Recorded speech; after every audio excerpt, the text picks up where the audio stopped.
Breaking news this afternoon, Mayor Jacob Frey announced the official site of the new 3rd Precinct for the Minneapolis Police Department. That precinct was destroyed by fires during the 2020 unrest over the murder of George Floyd and has remained vacant since. Today, Minneapolis City Council voted to approve a site at 2633 Minnehaha for the new safety hub. Let's take you to that announcement and hear what he had to say. Thank goodness. This has been a long time in the making. We are now finally moving forward with a community safety center with a 3rd precinct. The City Council has made a decision and they've decided on 2633 Minnehaha, which is the right location. We can get it done for the least amount of cost and in the quickest period of time, so we can get both officers in that building and all of the additional safety beyond policing services that we can all unite around.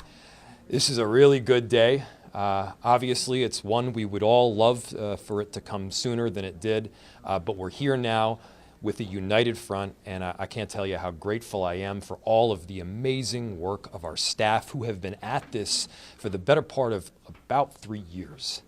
Barbara O'Brien, the head of Property Services, Heather Johnston, their whole team, they have been working tirelessly to find a site not just that will work, but that can also get the requisite 7 votes to move this thing forward. Today we got 8. It's a big victory for our city, but most importantly, for the residents of the 3rd precinct that for a long time have been calling out for safety. They've been calling out to say we need to make a decision and we need to move forward. They deserve service. They deserve the ability to interact with their precinct, with their officers, and the safety beyond policing. And of course our police officers that have been working tirelessly from a location that is presently shoddy. We need to give them a right place to work in. They need to have the same amenities that other staff throughout our city receive, because they do in fact work so hard.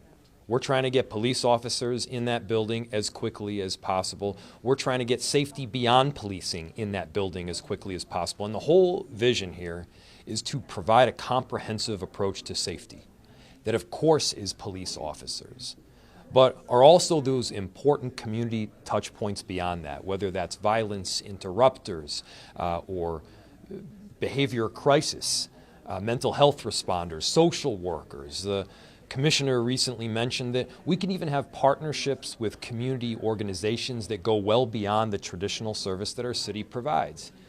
He mentioned Second Harvest Heartland, same idea. And so, I heard in there that both we need engagement and we need a clear plan at the same time. The truth is that you can't do both simultaneously. It doesn't make logical sense. If you want engagement, it doesn't make sense to come forward with a fully baked plan before you talk to anybody. And so, again, you can do engagement, you can come forward with a fully baked plan before the engagement, but you can't do both. So Commissioner Barnett has started to lay out what a potential vision could look like. And importantly, this is not something that has been done in full by really any city in the entire country. We want to get this right for the sake of our residents. We want to get this right to provide full wraparound services and a beautiful comprehensive vision for what safety can ultimately be. Is not easy. We're all up to the challenge. And importantly, I do believe we're all united on this topic. It was tough to get a precinct location. We got that now. But this whole vision around making that precinct into something more than just a police precinct is something that every single one of us is behind.